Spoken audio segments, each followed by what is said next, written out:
The news summary, good evening. Owners of boats that are less than 10 meters and do not have insurance will be prosecuted under the law if they are caught using the boats. Seychelles Maritime Safety Authority (SMSA) made this announcement in a press conference this afternoon. During the press conference, SMSA provided clarification on the three regulations that the authority implemented on the 1st of this month. These included the Safety Authority License Regulation, the Maritime Safety Identification of Small Vessels, and the Maritime Safety Authority Fees Regulation. SMSA is in fact meeting with the Insurance Association on Friday to discuss further, because we feel that even though we had previous discussion with the association, we feel that it is necessary for us to continue the negotiation to assist owners of those small vessels so that they can better understand what type of insurance that is required for their vessel. Captain Valmont also clarified that only bigger vessels will have to pay the 200 rupees needed for the departure form.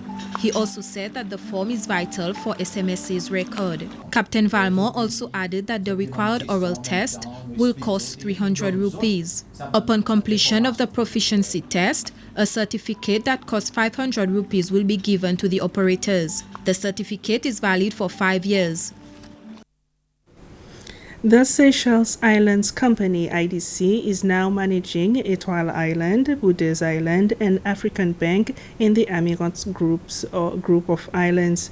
This is due to an increase in illegal activities on the three islands, mainly involving turtle poaching and harming of the environment.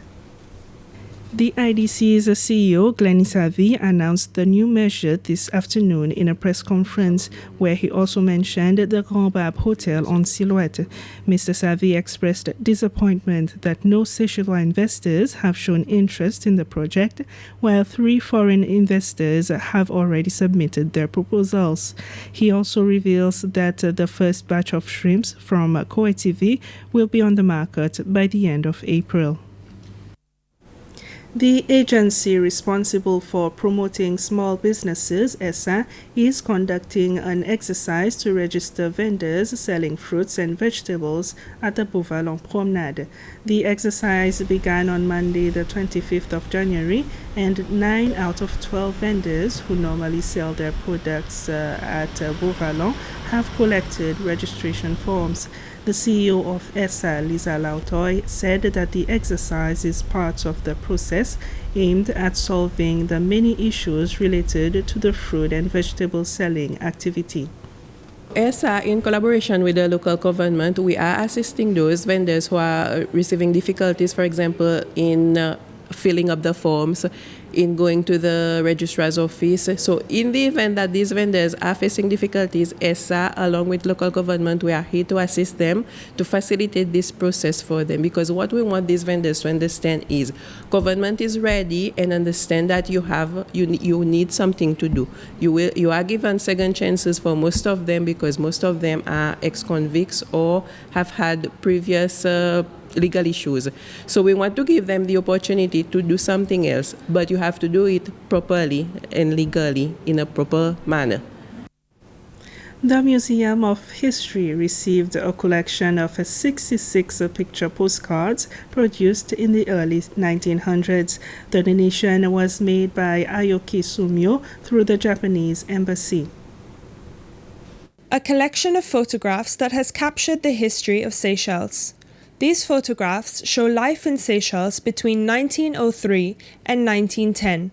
The photographs were taken by a Japanese man, Samuel Shingao Ohashi, who lived in Seychelles from 1892 until his death in 1925. The donation was made by Aoki Sumio, a Japanese man who collected the postcards over multiple years. Mr. Sumio hopes that the donation will help to strengthen the relationship between Seychelles and Japan. The permanent secretary at the Institute of Culture, Heritage and the Arts, Cécile Calimbi, accepted the donation. Ohashi took some of the earliest photographs we have of the Seychelles. He is also considered, I believe, one of the earliest foreign photographers in Seychelles.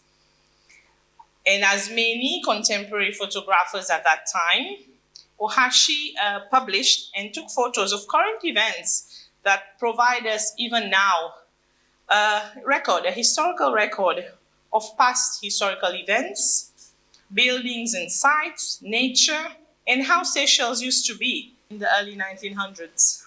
This complements already the research material that exists in our cultural institutions. And it is my hope that with the donation of these photographs, our cultural institutions further enhance their research on Ohashi and his contributions to Seychelles.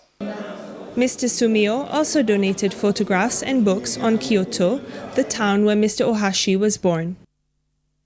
Bye for now.